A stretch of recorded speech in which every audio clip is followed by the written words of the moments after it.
It is one of Denver's most popular, most talked about, rapidly developing neighborhoods, full of big parks, popular schools, and some incredible, newly built, modern homes with thoughtful layouts. This is Central Park. Could it be the right place for your next home?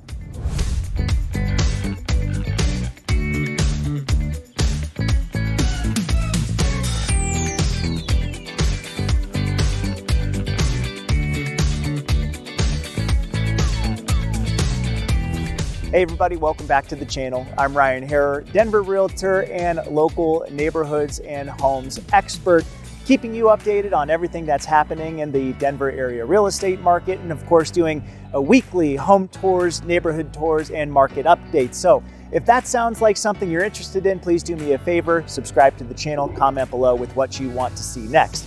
And of course, if I can help you at all buy or sell a home, please reach out. My contact information is below. But today, a very special neighborhood tour, Central Park in Northeast Denver. We are going to get into why people move here, what they love about this neighborhood, the amenities, the parks, the popular schools, the homes, and the cost of housing. But first, let's talk location. Central Park is known to Colorado natives as the location of the original Denver International Airport. That is, up until about 1995, when the airport really needed to expand. It is so big now and was rebuilt just a bit further east of here. But as you can see, the original air traffic control tower remains in Central Park with a very cool new purpose. More on that in just a bit. But first, let's talk a little bit more about geographically where we are. We are in Northeast Denver with a couple of big benefits. You don't get many neighborhoods in the city of Denver that don't feel like the hustle and bustle of the city is right outside your front door. You have more of a suburban feel here. Quiet, wide streets, parks throughout the neighborhood, but you're still very close to the actual city of Denver if you want to go out for a night on the town or see a show or get to a game, see the Broncos, the Rockies, the Avs, what have you. Downtown Denver is just about a 15-minute drive away. You also have Interstate 70 running right through the middle of Central Park. It gets you out to the closest ski area in about an hour and a half, probably 2 hours with our ski traffic. But here's my favorite part about Central Park's location in Denver. You are closer than any other Denver resident, pretty much, to Denver International Airport. DIA gets a pretty bad rap from being too far away from the city. It can take 30 to 45 minutes from downtown to get to DIA. From here, you're just a 15-20 minute drive away.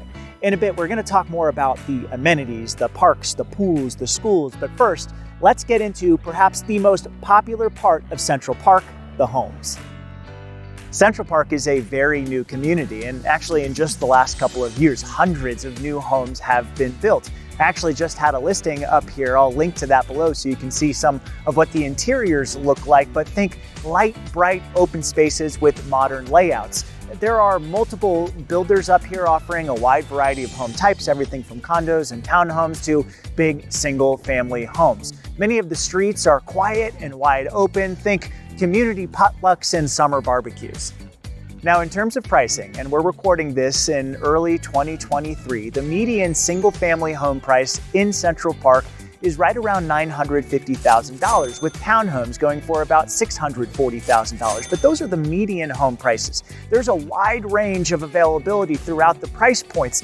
Everything from $2 million luxury builds with 6,000 square feet of living space, brand new, to homes that are a few years old with 1,500 square feet, single-family homes in the 600s. There's something for many different price points, but what so many of these homes in Central Park have in common, they're newly built, giving new buyers peace of mind.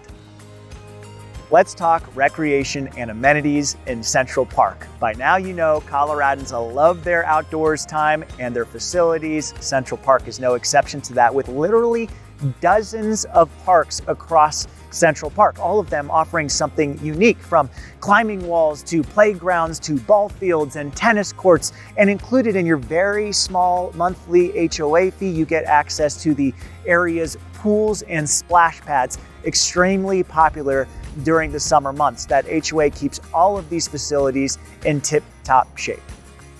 And now to the shopping and dining in Central Park. Okay, so you have more of this suburban feel, but you don't have to live the suburban nightlife. You still get a lot of local bars and restaurants in this area. Yes, you have your typical big box stores and shopping centers, but you also have some hyper local spots too.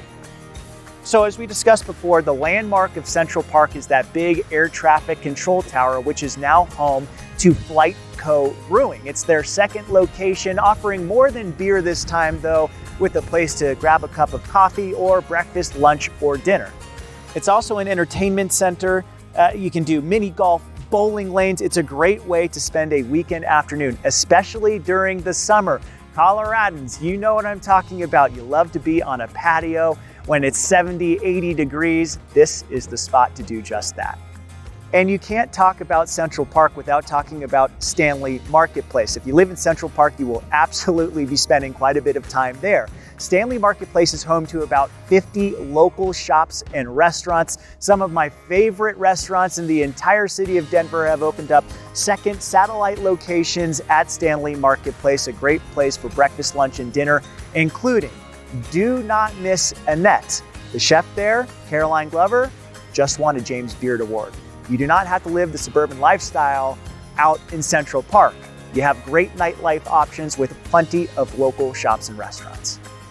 And you can't talk about Central Park without talking about schools. Some of Denver Public Schools' best facilities are in Central Park. And you have school choice up here, which means parents have the opportunity to pick which school in Central Park their child goes to. Now, it's a process, but I'll link more information below on how it works. But school choice is important because there's such a variety of schools up here with different strengths that will match certain students' needs.